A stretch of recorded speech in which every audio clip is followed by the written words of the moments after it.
Okay, let's dive into this. We're about to unpack a really powerful story from Indonesia that shows how a single, simple idea didn't just help a few people.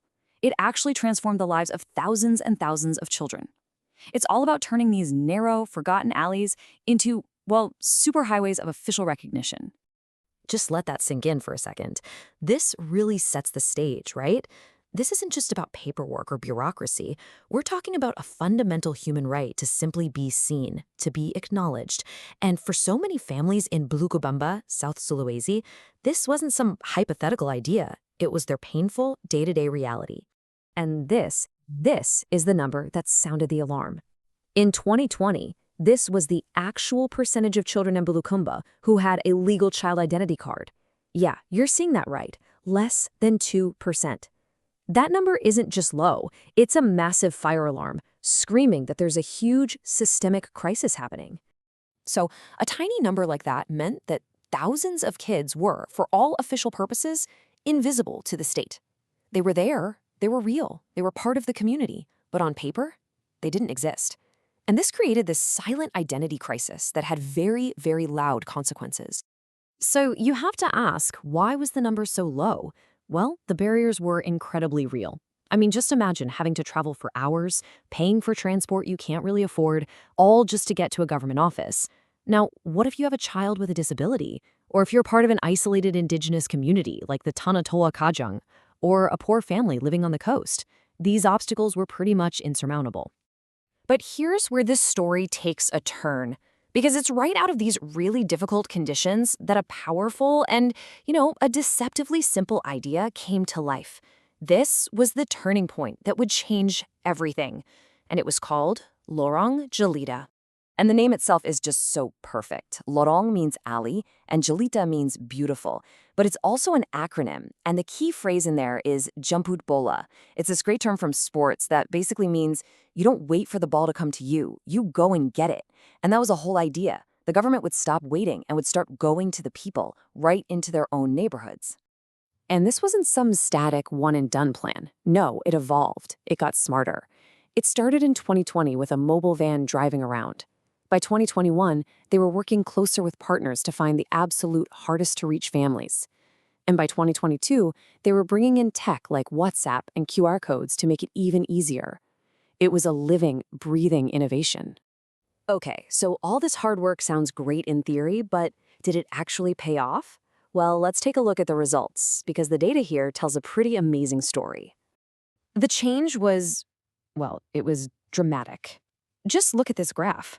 You see it go from that dismal 1.69% in 2020, and then it just skyrockets to nearly 30% in 1 year.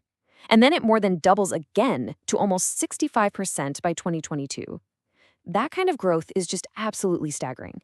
The source material actually calls this a quantum leap. And honestly, that's the perfect way to describe it. This wasn't just a gradual improvement. It was a fundamental, game-changing transformation in how kids could access their most basic rights. And the impact went way beyond just the number of ID cards. It was also about the quality of the service. The Public Satisfaction Index, basically a measure of how happy people are with the service, it jumped from 74 all the way up to over 88. That shows people didn't just get their documents. They felt they were served better, faster, and with more dignity. And that is how you rebuild trust.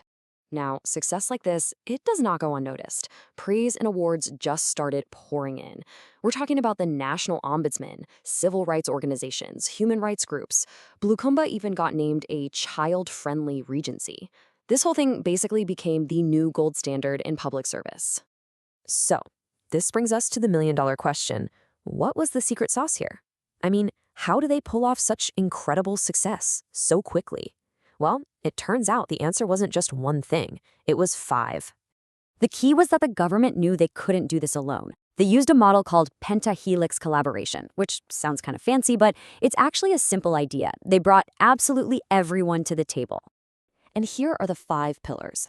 You had the government, of course, providing the official stuff, but then you had NGOs building the trust and the bridges into communities. You had academics providing the hard data, the media got the word out and amplified the message, and maybe most important of all, you had civil society, local people, youth forums, helping to design the solutions from the ground up. Every single piece was essential. And what's so cool is this quote connects the whole strategy to a core Indonesian value, gotong royong.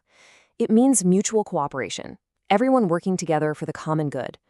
Lorong Jelita was basically a modern, supercharged version of that traditional idea. And right from the beginning, the vision for Lorong Jelita was way bigger than just one area. The real goal was to create a blueprint, a model that could be copied and adapted all across the country. And that is exactly what started to happen. The idea spread like wildfire. Other regions from all over Indonesia, we're talking East Kalimantan, Kupang, and more, they started coming to Bulukumba to learn how they did it and to replicate the model.